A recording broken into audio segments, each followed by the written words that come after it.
शंकराचार्यं केशवं वादरायणं सूत्रभाष्यकृतं वन्दे भगवन्तं पुनः पुनः।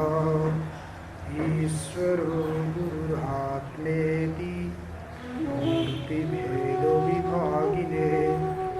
व्योमवद्व्याप्तदेहाय दक्षिणामूर्तये नमः। ॐ शान्ति शान्ति शान्तिः। सच्चिदानंद भगवान को, सद्गुरुदेव भगवान को, राष्ट्रदेव पशुपतिनाथ को, वैदिक सत्य सनातन धर्म को। ओम नमः पार्वती पतये हर हर हर महादेव।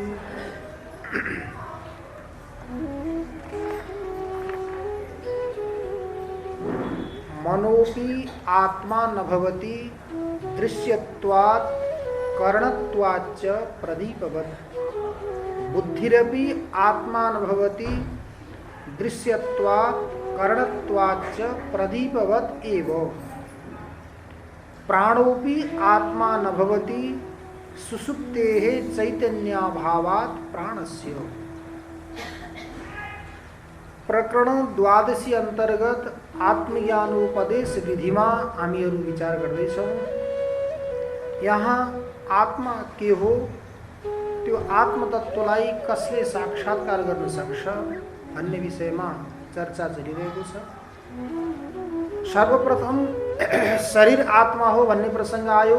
त्यसलाई अनेक प्रकारका हेतुहरूद्वारा शरीर आत्मा होइन भनेर निषेध गरियो। त्यसपछि अलिकति सूक्ष्म विचारवाला व्यक्तिले चक्षु इन्द्रिय आत्मा हो, चक्षु इन्द्रियलाई बताएर जति पनि इन्द्रियहरू छन् सम्पूर्ण इन्द्रियहरू, यही भएर भगवान भाष्यकारले भन्नुभएको छ एवं एव इतराणि अपि करणानि। जस्तो किसिमले चक्षुरूपी करण आत्मा हुन सक्दैन, दृश्य भएको हुनाले, साधन भएको हुनाले,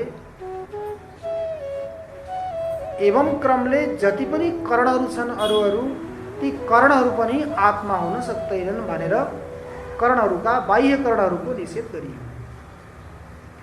अब प्रसंग आयो कि मन, कुनै कुनै दार्शनिकहरूले मनलाई नित्य पनि मान्छ।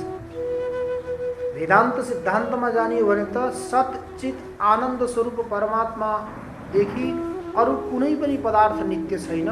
केवल सतचित आनन्द स्वरूप परमात्मा नै वास्तविक वस्तु। दुईवटा पदार्थ वस्तु अवस्तु। जो सतचित आनन्द अनन्त अद्वय हो त्यो वस्तु हो, त्योदेखि अतिरिक्त के हो अवस्तु। तो वस्तु के आयो? केवल आत्मतत्व। तर अन्य अन्य दार्शनिकहरूले मनलाई पनि नित्य मानेका छन्। जस्तो किसिमले न्याय दर्शनमा मनलाई नित्य भन्छ। मन के छ? नित्य छ।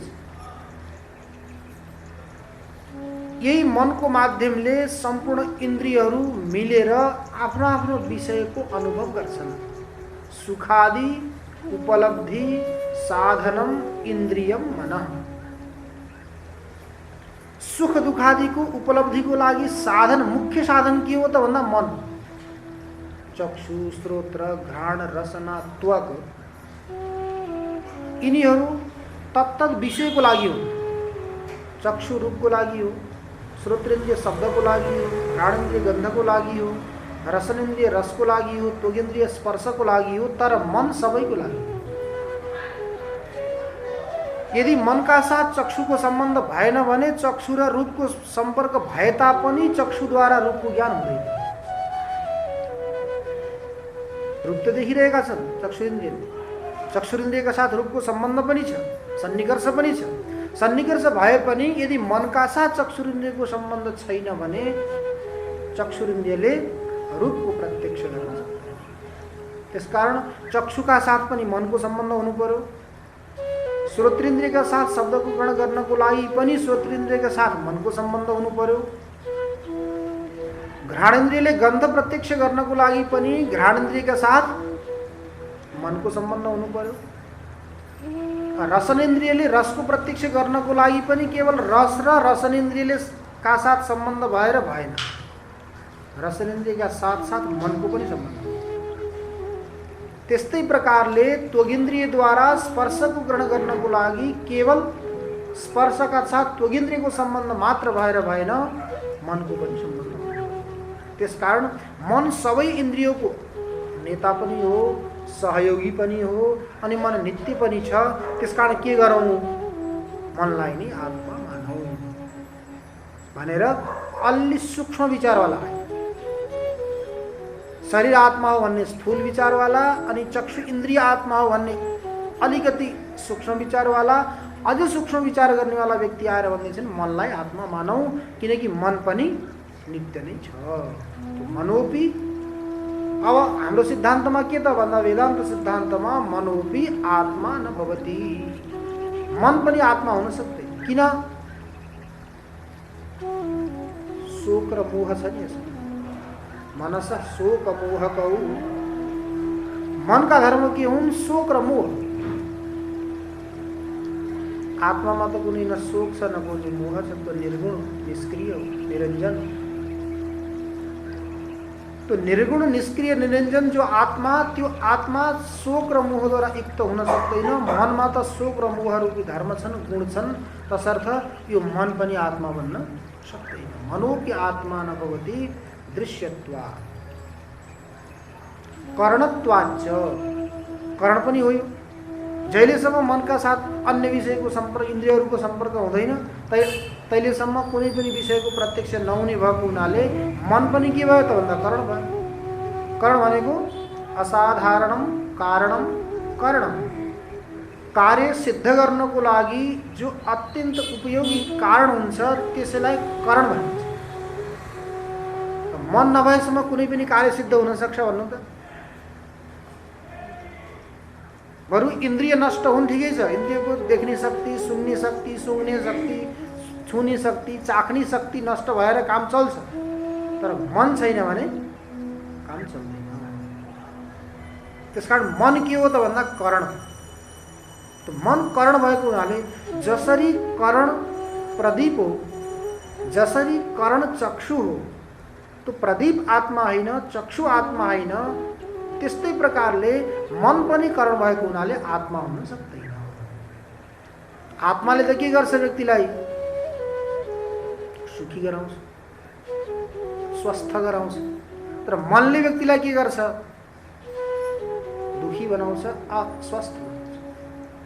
त्यही भएर मनलाई के भनेको छ? मनो नाम महाव्याघ्र, मनो नाम महाव्याघ्र, बाघ हो अरे मन, बाघमा पनि महान बाघ हो। मनो नाम महाव्याघ्रो विषयारण्य भूमिषु चरत्यत्र न गच्छन्तु साधवो ये मुमुक्षवः। यो मन भनेको के हो? ठुलो बाघ हो, घनघोर मांसाहारी बाघ जस्तो यो पनि के हो? जे भेट्टा त्यही खान्छन्। यो पनि मलाई चाहियो, ऊ पनि मलाई चाहियो, ऊ पनि मलाई चाहियो, ऊ पनि मलाई चाहियो भनेर दौडिरहेको यो के हो? महाबाघ हो। कहाँ घुम्छ त यो? विषयारण्य भूमिषु, विषय रूपी अरण्यमा, विषय रूपी जङ्गलमा यो घुमिरहेको हुन्छ। मन रूपी जो महाबाघ हो त्यो विषय रूपी जङ्गलमा घुमिरहेको हुन्छ सदा सर्वदा। त्यसकारण जो मुमुक्षु हो, जो साधु हुनुहुन्छ, उहाँले के गर्नुपर्छ? विचार गर्नुपर्छ कि यो विषयारण्यमा, विषय रूपी जङ्गलमा नघुम्नु। मन रूपी व्याघ्र त घुमिरहेको हुन्छ विषय रूपी जङ्गलमा, चरती, तर के गर्ने?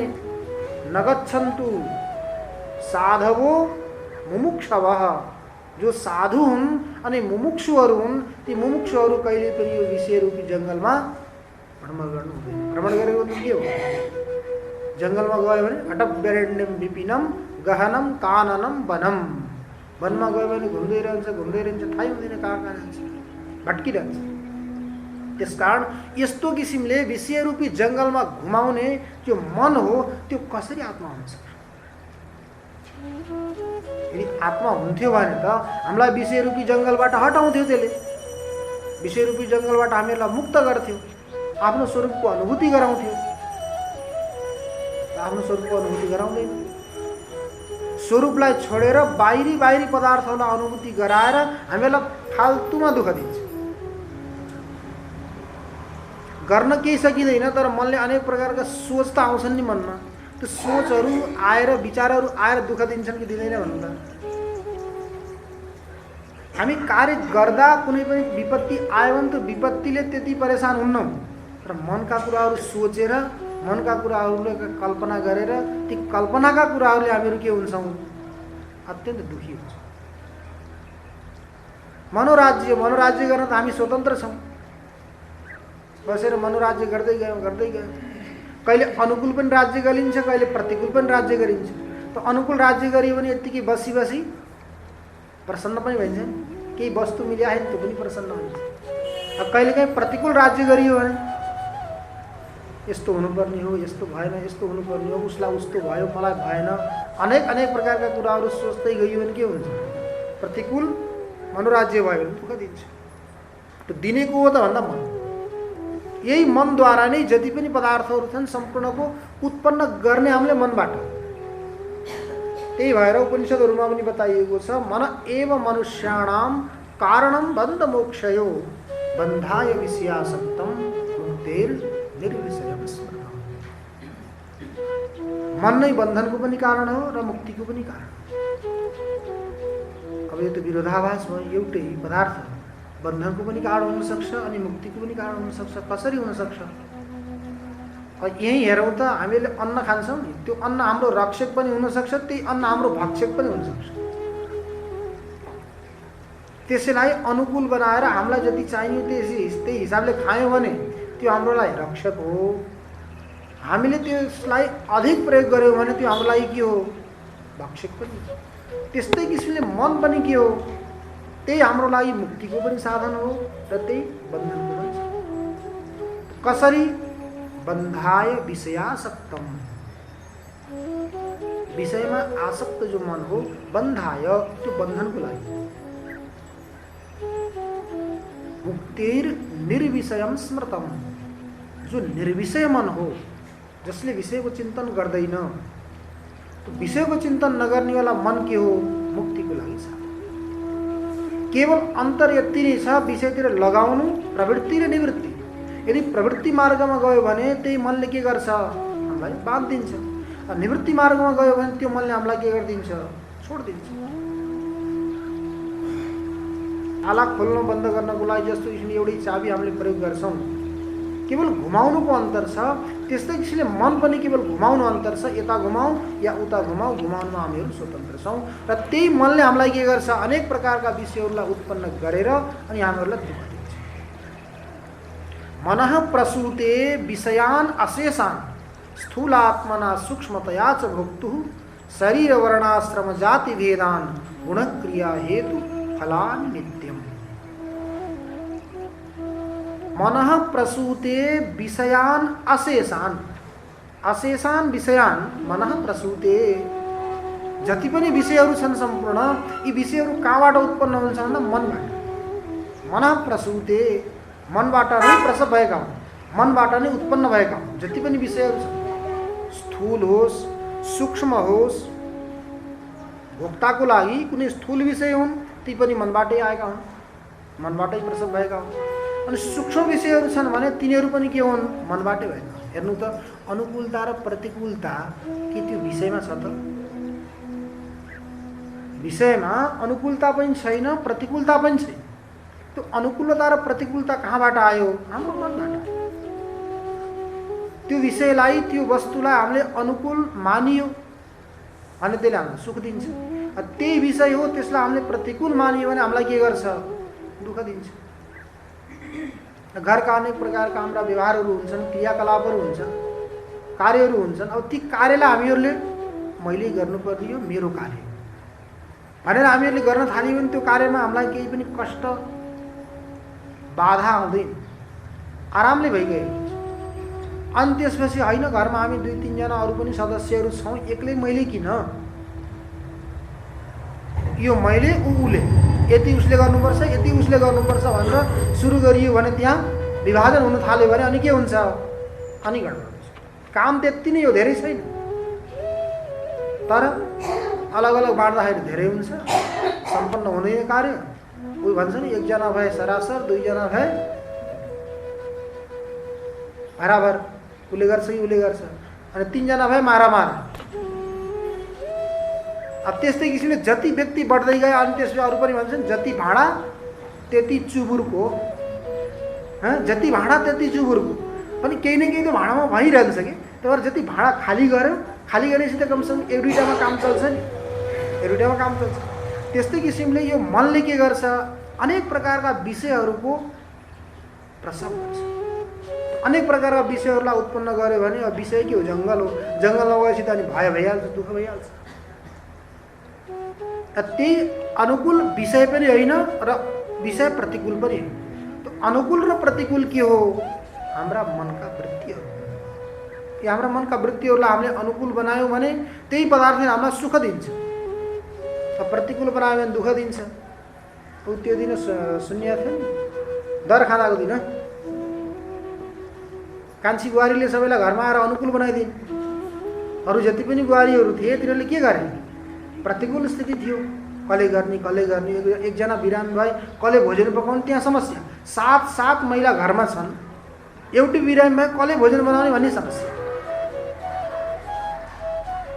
तैँले गर भन्ने बेलामा 3 दिनमा पालो आउँथ्यो, अनि मैले गर्ने भन्दा 4 दिनमा पालो आउने भयो। काम थोरै भए, मान्छे धेरै भए। त्यो स्थिति हामीले, त्यो अनुकूल व्यवहार अथवा त्यो परिस्थिति हामीले नै घरमा के गर्न सक्छौँ? सृजना गर्न सक्छौँ।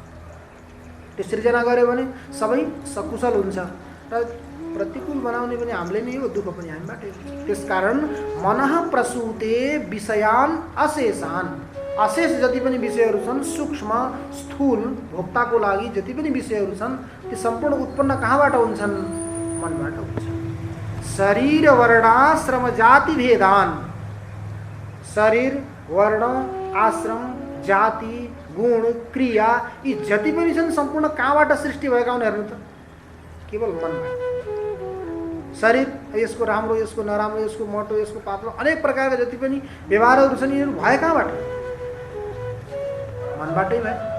वर्ण ब्राह्मण, क्षत्रिय, वैश्य, शूद्र, स्त्री, पुरुष, त्यो अनेक प्रकारका वर्ण, ब्रह्मचर्य, गृहस्थ, वानप्रस्थ, सन्न्यस्त, अनेक प्रकारका आश्रम, अनेक प्रकारका जाति, अनेक प्रकारका गुण, अनेक प्रकारका क्रिया, यी सम्पूर्ण कहाँबाट उत्पन्न भए? केवल मनबाट। त्यही भएर माण्डुक्यमा आउँछ नि, मनोनाश वासना क्षय। के गर्ने? वासना क्षय गर्ने अनि मनलाई नष्ट गर्ने। मनलाई नष्ट गरिदिने भनेको तरवार ल्याएर मनलाई काट्ने भने होइन, नष्ट गर्ने भने। मनमा अनेक प्रकारका यस्ता वृत्तिहरू आउँछन्, यी वृत्तिहरूबाट त्यो मनलाई के गर्ने? निर्वृत्त गर्ने प्रयास गर्ने। बाहिर विषयमा दौडिने यसो के छ? स्वभाव छ। मनको स्वभाव हो नि, एकैछिन पनि बस्न सक्दैन। मनको स्वभाव कस्तो हो? कोही बाख्राको जस्तो। हजुर, अच्छा, पुच्छर काटेको बाख्रा भन्छ, त्यसको विशेषता छ। अच्छा, त्यस्तै मानौ, काटेको नकाटेको पनि मान्नुहोस्, खाएर टन्न अगाए पनि त्यसलाई कुनै पनि विषयवस्तु कहीँ पनि केही पनि घाँस देखियो भने के गर्छ? यता पनि चर्छ, उता पनि। कहिल्यै त्यसको त्यो अगायो भनेर विश्वास गर्न मुस्किल छ। एक पटक कुनै राजाको सभामा यस्तै प्रसङ्ग चलेछ कि, प्रसङ्ग चल्दा राजाले के भने एउटा बाख्रो मगाएछ राजसभामा बाख्रो मगाएपछि सबैले सोधे के हो आज? राजाले बाख्रो मगाउनु भएछ। भनेपछि उनले के प्रश्न गरे, यो बाख्रालाई जसले तृप्त गराएर ल्याउँछ, यसको पुरै पेट भरेर ल्याउँछ, यसरी पेट भरेर ल्याउनु कि यसरी खुवाउनु कि यहाँ कुनै पनि हरियो घाँस दिँदाखेरि उसले नखाओस्, यस्तो बनायो भनेर राजाले के भन्नुभयो, सम्पूर्ण सभासदहरूलाई, जो पनि मन्त्रीहरू बसेका थिए सबैलाई भन्नुभयो, जसले यो राजालाई बाख्रालाई अगाएर ल्याउँछ त्यो व्यक्तिलाई मैले मेरो आधा राज्य दिन्छु। अब त्यो आधा राज्य प्राप्त गर्ने अभिलाषा कसलाई हुन्न होला भन्नु त? सबैलाई हुन्छ नि त्यो प्राप्त गर्ने। त्यो अभिलाषाले सबैले भने मैले लान्छु भने अब के गर्ने त? त्यहाँ क्रम लगाउनु पर्यो नि, पालो लगाउनु पर्यो। कसरी लाने? या त ठुला बाटो सुरु गर्नु पर्यो या त सानो बाटो सुरु गर्नु पर्यो। कुनै पनि सानो बाटो अथवा ठुलो बाटो सुरु गरेपछि बाख्रालाई एक दिन एउटाले लाने। लएर त्यो बाख्रालाई व्यक्तिले के गर्न थाले, जहाँ राम्रो घाँस छ, बाख्रालाई मनपर्ने जहाँ घाँस छ त्यहाँ लगेर चराउन थाले। राम्रो घाँस काटेर ल्याएर दिन थाले। खुब घाँस खाएर त्यसलाई अब पेट भरियो भन्ने भएपछि सभामा ल्याए। सभामा ल्याएपछि त्यहाँ पनि राजाले के गरेका थिए, बाख्रालाई जति मनपर्ने घाँस थियो, एकदम मनपर्ने हो कुन घाँस हुन्छ त्यस्तो घाँस खोजेर ल्याएर राखेका थिए। बाख्रो सभामा आउँदा बित्तिकै उनले के गरे, त्यो घाँस देखाइदिए। घाँस देखाएपछि त्यो घाँस खानलाई बाख्रो आयो अगाडि। अनि के भयो त भन्दा, तिमीले बाख्रालाई अगाउने गरी घाँस पाएनौ, तिमी फेल। अब अर्काको पालो आयो। एवं क्रमले जति पनि त्यहाँ सभासदहरू थिए धेरैले के गरे, त्यो बाख्रालाई घाँस खुवाए, कहाँ चौरमा लए, कहाँ जङ्गलमा लए, के यसलाई मनपर्छ अनेक प्रकार घाँसहरू खुब खुवाए अगाउनको लागि। जति पनि अगाएर, जति पनि खुवाएर, जति घन्टौँ चराएर ल्याउँछन्, ल्याइसकेपछि त्यो घाँस देखाउँदा त्यो बाख्रो घाँस खान लप्किहाल्छ। सबै असफल भयो, हैरान भयो, के गर्ने। एकजना व्यक्तिले सोच्यो त्यहाँ, होइन यति सारा सम्पूर्ण व्यक्तिहरू असफल भइरहेका छन्, एउटा बाख्रालाई अगाउन सकेका होइनन्, कारण के हो? बढी समस्या भयो त। अब राजाको यो छ कि उद्घोष टन्न अगाएर आएको हो, आइसकेपछि यहाँ घाँस नखाओस्, यहाँ जो दिएको घाँस छ यो घाँस नखाए मैले अगाएको मान्छु, यदि यहाँ आएर घाँस खायो भने त्यो अगाएको होइन भने उसले बुद्धि लगाएर के गर्यो होला भन्नु त? बाख्रालाई लिएर गयो चराउनलाई, जङ्गलमा लिएर गयो, खुब चरायो। अनि त्यसलाई मनपर्ने जो घाँस हो नि त्यो पनि काट्दै दिँदै गर्न थाल्यो। एकैछिन त बाख्रोले खायो। अब बाख्राको पेट लगभग भरिन थाल्यो। भरिया थिएन, भरिन त कहिले भरिन्थ्यो, भरिएकै थिएन। अब अलिअलि भयो भन्ने कुरो थाहा पाएपछि उसले के गर्यो, एउटा हातमा घाँस अर्को हातमा डन्डा चरिरहेको छ। अनि उसलाई मनपर्ने घाँस ल्याएको छ एउटा हातमा, अनि अर्को हातमा के छ, डन्डा छ, लाठी छ। ठिक्क घाँस देखाउँछ, त्यो घाँस खान आयो भने त्यो नाकमा ठ्याक्क हान्छ। त्यो जतिखेर घाँस देखाउँछ त्यतिखेर बाख्रो घाँस खान आउँछ। उसले के गर्छ, लाठीले नाकमा हान्छ।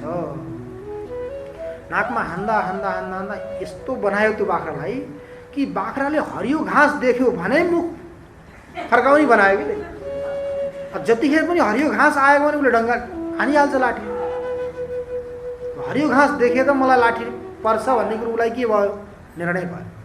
निर्णय भएपछि अब कई पटक उसले दियो हरियो घाँस। अब हरियो घाँसतिर त्यो फर्केन, नफर्के। अब यो ठिक भयो, अब यसलाई लानुपर्छ भनेर उसले के गर्यो, सभामा बाख्रालाई लिएर गएपछि सबै व्यक्तिहरूले हेरिसकेपछि भन्छ, होइन हिजो अस्ति बाख्राको पेट एकदम टन्न थियो, त्यही पनि घाँस खान आउँथ्यो। अब आज त यो व्यक्तिले के गरेर ल्यायो, यसको त पेट भोकै छ, यसका कोखाहरू त भित्र गएका छन्, सबै खाली छ। यसले अगाए भनेर ल्याएको होला, वा के गर्छ यसले आज, यो त पागल भयो। हिजो अस्ति त्यति पेट भरेर ल्याउँदा त उसले घाँस खान्थ्यो, आज त नखाने कुरै भएन भनेर सबैले सोचिरहेका थिए। ठ्याक्कै राजाले घाँस निकाल्दा त बाख्रो के गर्यो, उसले मुख घाँसदेखि मोडिदियो। घाँसदेखि मोडिदिएपछि के गर्यो त, सम्पूर्ण व्यक्तिले होइन भोको छ तर यसले घाँस खाएन, कारण के हो? अब घाँस खाएन भने चाहिँ अगाएको त्यहाँ घोषित भयो नि। अगाएको घोषित भएपछि सभा त विसर्जन भयो, सबै व्यक्तिहरू गइसकेपछि जुन व्यक्तिले लिएर गएको थियो बाख्रो, त्यसलाई राजाले बोलाए। राजाले बोलाएपछि उनले सोधे, भाइ आज के भयो, कारण के हो? हिजो अस्ति बाख्रो टन्न अगाएर आउँथ्यो, तैपनि मैले घाँस देखाउँदा खान्थ्यो, आज यसको पेट त्यति भरिएको छैन, तैपनि यसले घाँस खाएन, कारण के हो भनेर भन्दा उसले आफूले जो गरेको थियो त्यो जवाब दिएको छ। अरू व्यक्तिहरू यसलाई घाँस खुवाउँथे, खुब प्यार गरेर घाँस खुवाएका थिए, पेट भरे पनि आएर यसले के गर्थ्यो? घाँस खाने नै प्रयास गर्थ्यो। तर कुनै पनि व्यक्तिहरू यो प्रक्रियाले सफल भएनन्। अनि मैले के गरेँ? अलग उपाय अपनाएँ। अलग उपाय अपनाएँ, यस्तो अपनाएँ कि यो बाख्रो कहिले पनि खाएर तृप्त हुँदैन, यसलाई के गर्नुपर्छ? डन्डा लाग्नुपर्छ भनेर यसलाई मैले मनपर्ने घाँस भएको ठाउँमा लगाएँ, मनपर्ने घाँस खुवाएँ, अनि त्यसपछि अझ मनपर्ने घाँस देखाउँदै यसलाई लाठी मार्दै ठ्याक्क जहिले घाँस खान आउँथ्यो त्यो बेला के गरेँ? ठ्याक्क यसको नाकमा हानिदिन्थेँ। त्यो अभ्यस्त भयो कि अब हरियो घाँस देखे त मलाई माथिबाट लाठी पर्छ भन्ने कुरो निर्णय गरेर यसको यस्तो भित्र वृत्ति बन्यो मनमा। अब यसले कहिले पनि हरियो अब सुखै घाँस खाने भयो, त्यसले कहिले पनि हरियो घाँस खाने नै भएन। हरियो घाँस खाँदा त के हुने भयो? लाठी त्यसमाथि पर्ने भयो। त्यस कारणले मैले यसो गरेँ भनेर त्यो सभासदले राजालाई। अब राजाले जेसुकै गरे भन्नु आदिराज्य दिए नदिए होइन, त्यो कुरो अलग छ, दिए कि दिएनन्। तर के हो त भन्दा यसबाट जस्तो किसिमले त्यो बाख्रो जति खुवाएर पनि त्यो कहिल्यै तृप्त हुन सक्दैन। जति खुवाउनुहोस् यो यस्तै हो, हेर्नुहोस् है, जति खायो त्यति भोक, जति सुत्यो त्यति निद। हुन्छ कि हुँदैन? यदि आफूले धेरै खाँदै गइयो भने नि, जति समय दिनमा 4 पटक 5 पटक खाँदै गयो भने भोक बढ्दै जान्छ। थोरै थोरै थोरै थोरै खाँदै गइयो भने भोक बढ्दै जान्छ। अनि सुतेको सुतै गर्न आज निद पुरा पुगेन भने 6 घन्टा सुत्यो, 7 घन्टा सुत्यो, 8 घन्टा सुत्यो, अझ निद आउँछ। निद कहिले पुर्याउँदै हुँदैन। जस्तो यसले जति खायो त्यति भोक, जति सुत्यो त्यति निद, त्यस्तै किसिमले इन्द्रियहरूको पनि स्वभाव के? जति यिनलाई विषय दियो त्यति नै यिनीहरूलाई के हुन्छ? तृष्णा अझ बढ्दै जान्छ, अझ बढ्दै जान्छ। अझ स्वादिष्ट मिलोस्, अझ राम्रो मिलोस् भन्ने कुरो भित्र अरू तृष्णा बढिरहन्छ। त्यसबाट कहिल्यै पनि इन्द्रियहरूलाई विषयलाई दिएर, विषय उपभोग गरेर इन्द्रियहरू तृप्त हुन सक्दैन। जसरी बाख्रो तृप्त भएन घाँस खाएर, त्यसै किसिमले इन्द्रियहरू पनि कहिल्यै तृप्त हुँदैन। अग्निको ज्वालालाई शान्त गर्नको लागि, नष्ट गर्नको लागि घिउको आहुति दिएर नष्ट गर्ने प्रयास गर्नु जसरी व्यर्थ हो, असफल भइन्छ, त्यो ज्वाला अझ बढ्दै जान्छ। त्यस्तै किसिमले इन्द्रिय रूपी अग्निमा विषय रूपी आहुति दिएर यसलाई हामीले शान्त गर्न चाहन्छौँ, विषय उपभोग गरेर नि यो शान्त होला भनेर प्रयास गर्ने हो भने कहिल्यै पनि शान्त हुन सक्दैन। त्यसकारण यसरी अशान्त हुने जो इन्द्रियले हामीलाई कहिले सुख दिन सक्ला त? अनि त्यो सुख दिन नसक्नेवाला इन्द्रिय जो मन विशेष, त्यो कसरी आत्मा हुन सक्छ? सम्पूर्ण स्थूल सूक्ष्म विषयहरूको उत्पन्न गर्ने, प्रसव गर्नेवाला भएको यो मन, हामीले सानो कुनै पनि मानौँ न केही कार्य सम्पन्न गर्छौँ भनेर त्यसमा कति ठुलो अभिमान हुन्छ कि मैले गरेको हुन्छ नि अभिमान। अरूले गरेको भए त्यसमा त्यति हुँदैन अनि त्यति राम्रो पनि लाग्दैन। तर आफूले गरेको के हुन्छ? व्यक्तिले विष, जहरको विषको बुटो लगायो भने त्यो बुटो बढ्दै गयो भने त्यो विषको बुटोलाई काट्न पनि सक्दैन अरे कि त्यसले। मैले लगाएको भनेर, स्वयं मैले लगाएको हो, यसलाई मैले काट्दिनँ भनेर विषको वृक्षलाई पनि स्वयं छेत्तुम असाम्प्रतम, आफै गएर त्यो वृक्षलाई काट्नको लागि त्यो के हुन्छ? असमर्थ हुन्छ। दया आउँछ, माया लाग्छ। त्यस्तै किसिमले मनले यति प्रकारका पदार्थहरूलाई सृष्टि गर्छ अनि विषयवस्तुहरूलाई त्यसले नष्ट गर्न सक्छ त? त्यसकारण के भनेको छ? मनोनाश। मनलाई के गर्नु पर्यो?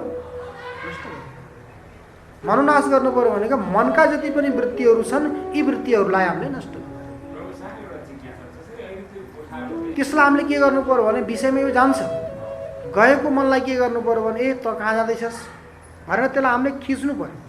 त्यही भएर के गर्छौँ? प्रारम्भमा ध्यान गर्दा, पूजा पाठ गर्दा, जप गर्दा हामी आँखा बन्द गर्ने प्रयास गर्छौँ।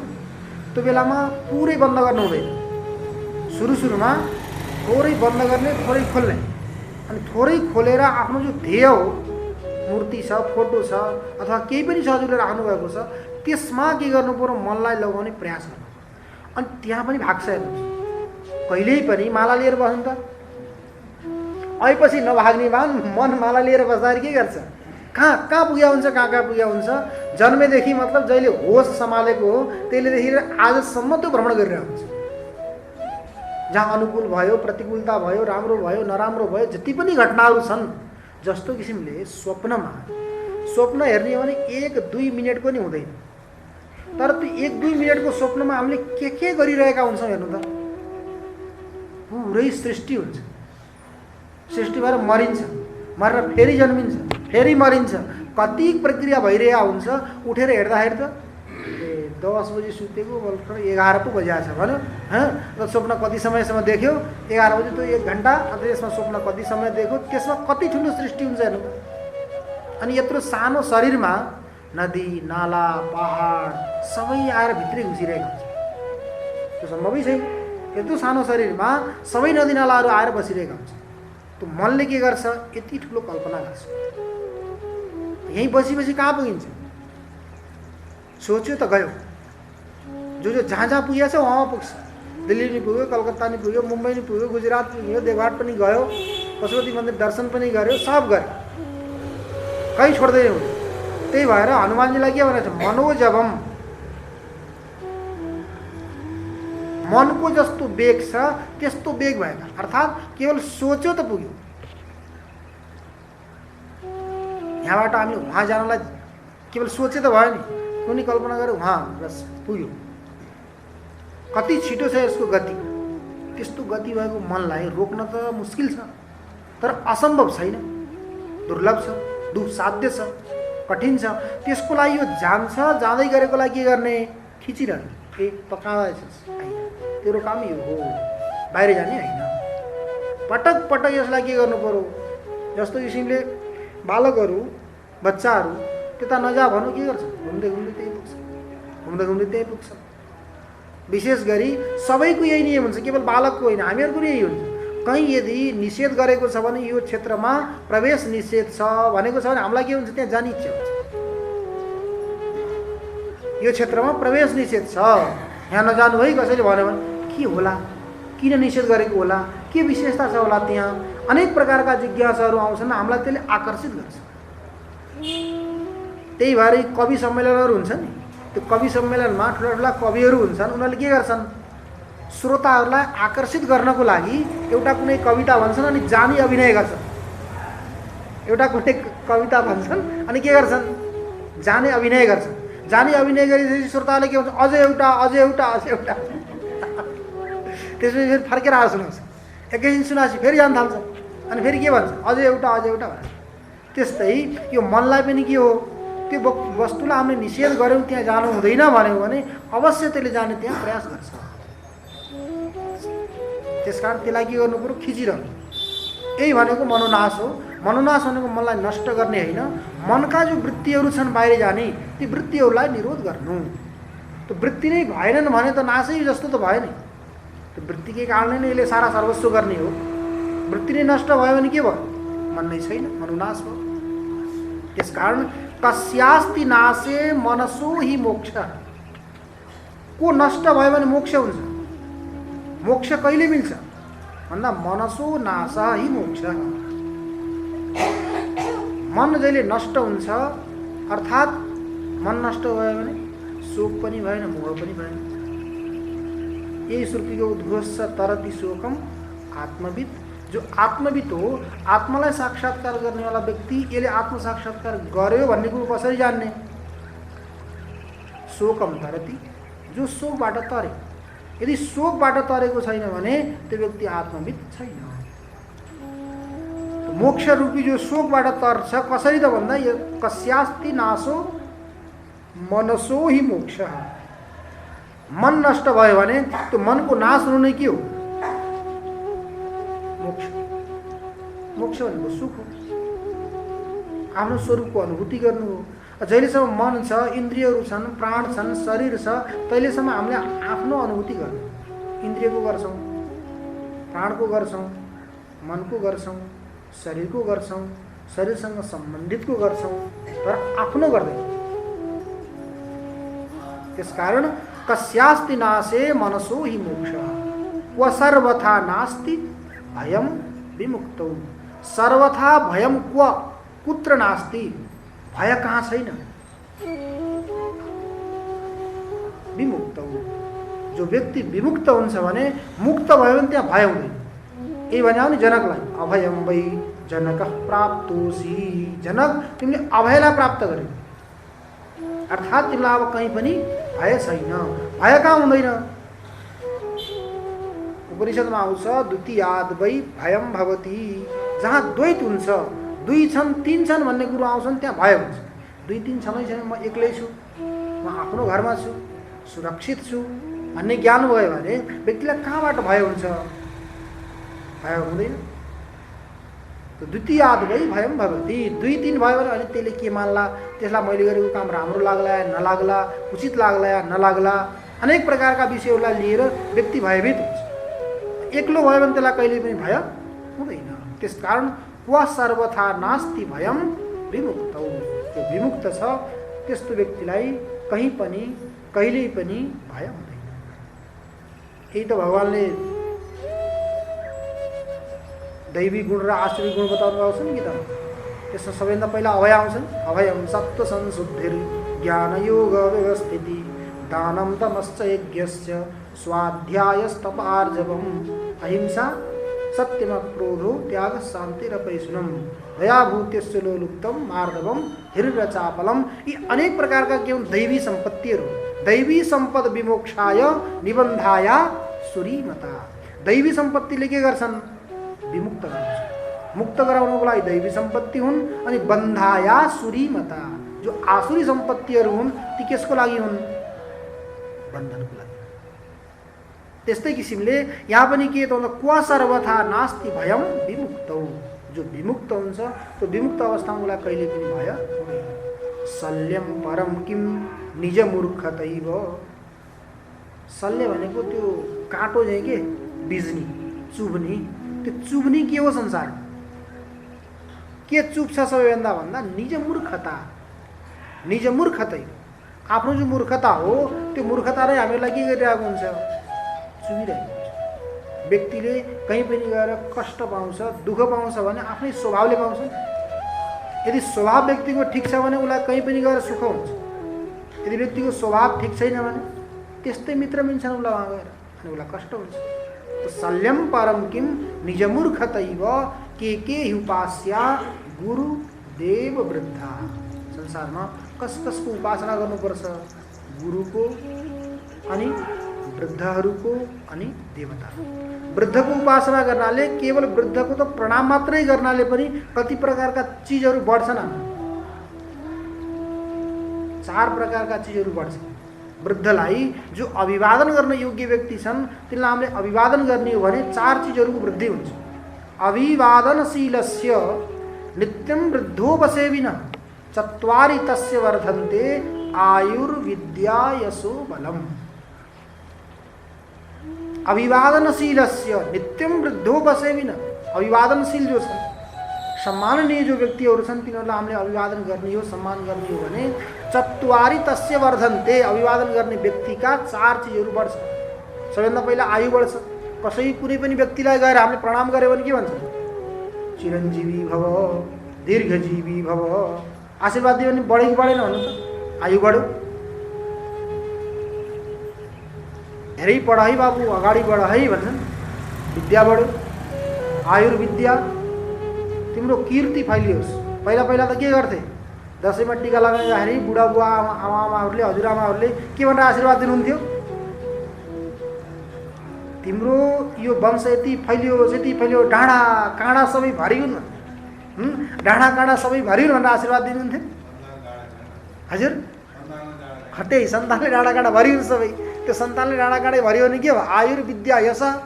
त्यही भएर प्रचलन पनि छ नि, जसका छोरा उसको धन, जसका भैँसी उसको वन।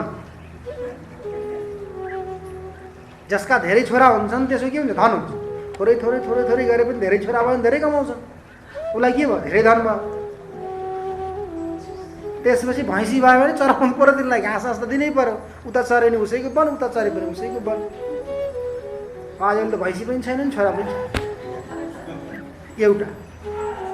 एउटा भने भैँसी सब गरे, जङ्गलपुरी जङ्गल भयो, केही पनि छैन। कसले चर्ने त्यहाँ? घाँस उम्रिन्छ, आफै सुक्छ, आफै मर्छ। त्यसकारण के उपास्या गुरुदेव वृद्धा। तो अभिवादनशीलस्य नित्यम वृद्धोपसेविन चत्वारि तस्य वर्धन्ते। 4 प्रकारका चीजहरू त्यहाँ बढ्छन्, आयु, विद्या, यश अनि बलम। स्वस्थ भयो भन्छन्, मस्त रह भन्छन्, स्वस्थ रह। स्वस्थ भएपछि के भयो? बल बढ्यो। यी 4 प्रकारका चीजहरू जसले अभिवादनशील व्यक्तिलाई अभिवादन गर्छ भने तिनीहरूका बढ्छ। त्यसकारण यिनै व्यक्तिहरू के छन्? उपास्य छन्। गुरुको उपासना गर्नु, वृद्धको उपासना गर्नु, देवताहरूको उपासना गर्नु। वृद्ध गुरु देवताको उपासना गर्दा गर्दा गर्दा गर्दा हाम्रो मन पनि नाश हुन सक्छ। मनोनाश अर्थात् मनका जी कुवृत्तिहरू हुन् यिनीहरू नष्ट हुन सक्छ। किन? गुरु कृपा त चाहियो नि। गुरु कृपा चाहियो, आत्मकृपा चाहियो, शास्त्र कृपा चाहियो। यिनीहरू नभइकन कहिल्यै पनि शास्त्रको अध्ययन पनि सम्भव हुन सक्दैन। त्यसकारण यी सम्पूर्ण बन्धनमा पार्ने को हो त भन्दा मन। कस्तो मन? विषयासक्त। विषयमा आसक्त भएको मनले के गर्छ? बन्धनमा पार्छ। तो बन्धनमा पार्ने भएको हुनाले मनोपि आत्मा नभवति। जो बन्धनमा पार्छ त्यो कहिले पनि आत्मा हुन सक्दैन। आत्माको स्वभाव त के हो? अभय। अभय प्राप्त गराउनु। जहाँ सभय छ, भयद्वारा युक्त भयो भने त्यो त आत्मा भएन। तो मन जहिलेसम्म छ तहिलेसम्म व्यक्तिमा के हुन्छ? भय भइन्छ। सदा सर्वदा भय हुन्छ नि हामीहरूलाई। कहीँ निक्लिँदा भय, कहीँ केही भन्दा भय, कहीँ केही बोल्दा भय, कहीँ केही खाँदा हेर्नु त अनेक प्रकारको रोगहरू आए। खाउँ कि नखाउँ, यो खाए यो बढ्छ, त्यो खाए त्यो बढ्छ, त्यो खाए त्यो बढ्छ, अनेक प्रकारका भय। यो भय कहाँबाट आयो? न केवल मनबाट। यसकारण मनोपि आत्मा नभवति दृश्यत्वात् करणत्वात् च प्रदीपवत्। जस्तो किसिमले प्रदीप आत्मा हुन सक्दैन त्यस्तै किसिमले मन पनि आत्मा हुन सक्दैन। एवं क्रमले बुद्धिरपि आत्मा नभवति। बुद्धि पनि आत्मा हुन सक्दैन। बुद्धि सांख्य दर्शनको अनुसार बताइएको थियो महत्तत्व। ये महत्तत्व नै के हो? बुद्धि हो। तो महत्तत्व जो दोस्रो पदार्थ, मूल प्रकृति। प्रकृतिर्महान् ततो अहंकारः तस्माद् गणश्च षोडशकः तस्मादपि षोडशकात् पंचभ्यः पंचभूतानि। तो मूल प्रकृति द्वारा उत्पन्न भएको जो महत्तत्व बुद्धि तत्व हो त्यो बुद्धि तत्व पनि आत्मा हुन सक्दैन। बुद्धिरपि आत्मा न दृश्यत्वात्। किन भन्दा अन्तःकरणका पनि वृत्तिहरू हुन्छ। जिज्ञासा हुन सक्छ मन कसरी दृश्य छ, बुद्धि कसरी दृश्य छ। हेतु त भगवानले दिनुभयो, शंकराचार्यले दृश्य हो करण हो भनेर दिनुभयो। तर मन कसरी दृश्य हो? मनलाई देख्न सकिन्छ त? मनलाई देख्न सकिने भयो त हामीले मनलाई बाँधेर राख्थ्यौँ नि रसी, नजा भने। तर देख्न सकिँदैन। कहाँबाट फुत्केर जान्छ थाहै हुँदैन। तर मन दृश्य भनेको के त भन्दा मनका वृत्तिहरू। वृत्तिहरू हामीलाई दृश्य छन् नि। जसले जसुले जुनै पदार्थलाई देखेर हामीलाई के भयो? शोक भयो। कुनै पदार्थलाई देखेर हामीलाई मोह भयो। त्यो शोकाकार अथवा मोहाकार जो वृत्ति भए त्यो वृत्तिहरू त हाम्रो अनुभवमा आउँछन् नि। यहाँ अनुभवमा आउनुलाई नै दृश्य भनेको केवल चक्षुरिन्द्रियले देखिनुलाई दृश्य होइन, जो अनुभवमा आउँछ त्यो सम्पूर्ण के हो? दृश्य। त्यसकारण मनमा पनि वृत्तिहरू छन्। मनको वास्तविक वृत्ति कस्तो हो? संकल्प विकल्पात्मकम मनः निश्चयात्मिका बुद्धि चिन्तनात्मकम चित्त अहंकारात्मकः अहंकारः। मनले के गर्छ? संकल्प विकल्प गर्छ। यो गरौँ कि ऊ गरौँ कि केही निर्णय गर्न सक्दैन। त्यो निर्णय गर्न नसकेपछि फेरि कहाँ जान्छ? कसको सहारामा जान्छ? बुद्धिको सहारामा जान्छ। मनकी पत्नी बुद्धि हुने। त्यो भएर कहिल्यै पनि कुनै पनि व्यक्तिले केही काम गर्नु पर्यो भने एक्लै निर्णय गर्न सक्दैन। म सोधेर बताउँछु भन्छ अरे। त्यस्तै मनले पनि के गर्छ? के गरौँ, यो गरौँ कि ऊ गरौँ कि निर्णय गर्न नसकेपछि बुद्धिले के भन्छ? यसो गर भनेर बुद्धिले निश्चय गरिदिसकेपछि अनि बल्ल के गर्छ? बुद्धिले भने अनुसार मनले गर्छ। तो बुद्धिको पनि के हो? निश्चयात्मिका वृत्ति बन्यो नि मन वा बुद्धिमा। संशयात्मिका वृत्ति बन्यो मनमा, त्यसकारण प्रत्यक्ष भयो मन। निश्चयात्मिका वृत्ति बन्यो बुद्धिमा, त्यसकारण बुद्धि पनि प्रत्यक्ष भयो। बुद्धि पनि प्रत्यक्ष हुने भएको हुनाले, करण भएको हुनाले, दृश्य भएको हुनाले आत्मा हुन सक्दैन। बुद्धिरपि आत्मा नभवति दृश्यत्वात् करणत्वात् च। दृष्टान्त के त भन्दा प्रदीपकै समान, दीप समान। ठिक छ, मन आत्मा भएन, बुद्धि पनि आत्मा हुन सकेन भने मनको वृत्ति पनि सुसुप्तिमा रहँदैन, बुद्धिको वृत्ति पनि रहँदैन, तर प्राण त रहन्छ सुसुप्तिमा।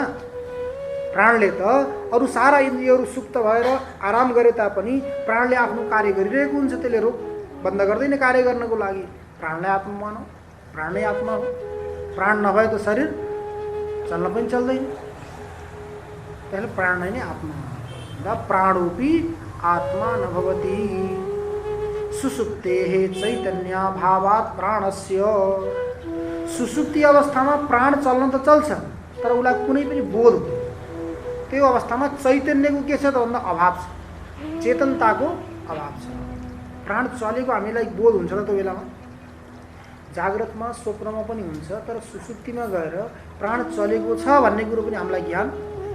हेर्नु त, यदि प्राण चलेको ज्ञान भएको भए त्यो कायस्थलाई उठाएर लान्छ त देवदूतले, खाटोमा सुत्या थियो नि, बोल्नुमा के याद छ? जिउँदो व्यक्तिलाई ल्या भन्नुभएको थियो नि धर्मराजले, अनि तिनीहरूले देवताका दूतहरूले, धर्मराजका दूतहरूले के गरे? खाटोमा सुतेको व्यक्तिलाई उठाएर लिएर गए। यदि त्यो बेलामा चेतन भएको भए त त्यो कायस्थले थाहा पाउँथ्यो, त्यही निषेध गर्थ्यो, म जान्न, मेरो यहाँ धेरै काम छ, अहिले म जानलाई योग्य छैन भन्थ्यो उसले, थाहै भएर उठाएर लिएर गए। त्यस्तै किसिमले प्राण पनि के हो? चल्न त चल्छ, तर सुसुप्ति अवस्थामा त्यो प्राण पनि के छ? अचेतन छ, चेतन छैन। चैतन्यको त्यहाँ अभाव छ। चैतन्यको अभाव भएको हुनाले, चेतनताको बोध नहुने भएको हुनाले प्राण पनि आत्मा हुन सक्दैन। किन भन्दा प्राणमा पनि त हेर्नु न, अनेक प्रकारका क्रियाहरू छन् नि त। यो अस्ति प्रसङ्ग आएको थियो, मुखनासिकाभ्याम निर्गमन प्रवेशनात् प्राण, जलादे अधोनयनात् अपान, अन्नादे ऊर्ध्वनयनात् उदान, भुक्त परिणामाय जठरानलस्य समुन्नयनात् समान, नाडी मुखेषु वितरणात् व्यान। यही अमरकोशमा आउँछ, हृदि प्राणो गुदेपान, समानो नाभिमण्डले, उदान कण्ठदेशस्थ, व्यान सर्वशरीरग। यो सम्पूर्ण ठाउँमा के गर्छ? भ्रमण गरिरहेको, यस्तो क्रिया भइरहेको छ। त्यो क्रिया कहाँ हुन्छ? परिच्छिन्नमा। जो परिच्छिन्न छ, सीमित छ, त्यसमा क्रिया हुन्छ। यदि यो आत्मा हुन्थ्यो प्राण भने यसमा क्रिया हुने थिएन। सुसुप्तिमा उठ्दैन नि, उठ्छ त जाग्रतमा, उठ्यो त जाग्रत भइहाल्यो।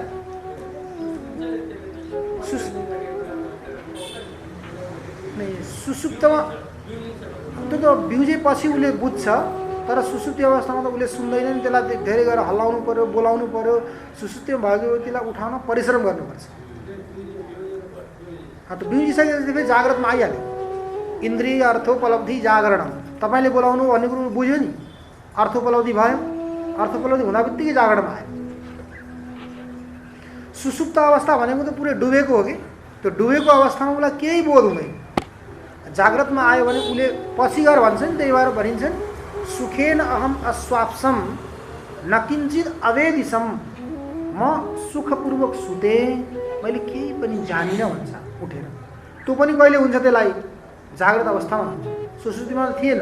भनिन्छ नि, राति सुतेको एकैपटक बिहान उठेको, केही थाहा पाइन भयो, यस्तो निद लाग्यो, यस्तो निद लाग्यो कि एकैपटक उठ्यो। त्यो भनेको केही भएन, बोध भएन। त्यो सुसुप्तिमा हुँदैन। जहिलेसम्म इन्द्रियहरू जगाएपछि बल्ल बुझ्छ। त्यसकारण प्राण पनि आत्मा हुन सक्दैन। प्राण पनि आत्मा होइन। प्राणोपि आत्मा न भवति सुसुप्तेः चैतन्याभावात्। प्राण आत्मा होइन भने अहंकार आत्मा होला। ठीक छ, प्राण सुसुप्तिमा चैतन्यको अभाववाला छ, अहंकारलाई नै आत्मा मानौ, तो अहमपि आत्मा न भवति। किन अहंकार आत्मा हुन सक्दैन भन्दा प्रत्येक आत्मविवेक रहितत्वात्।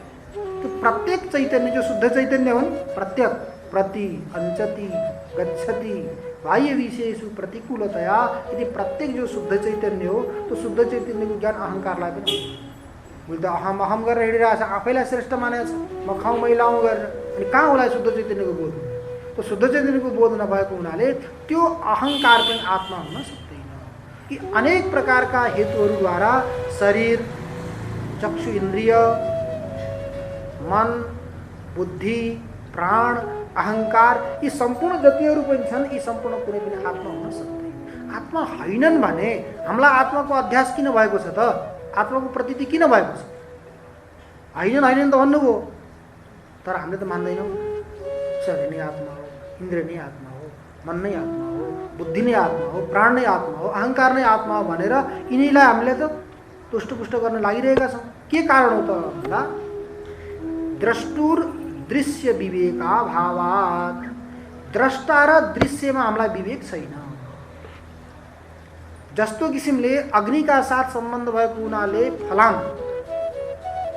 फलामले पोल्छ भन्छौँ हामीले, अयोदहति, फलामले पोल्छ भन्छौँ, फलामले पोल्दैन।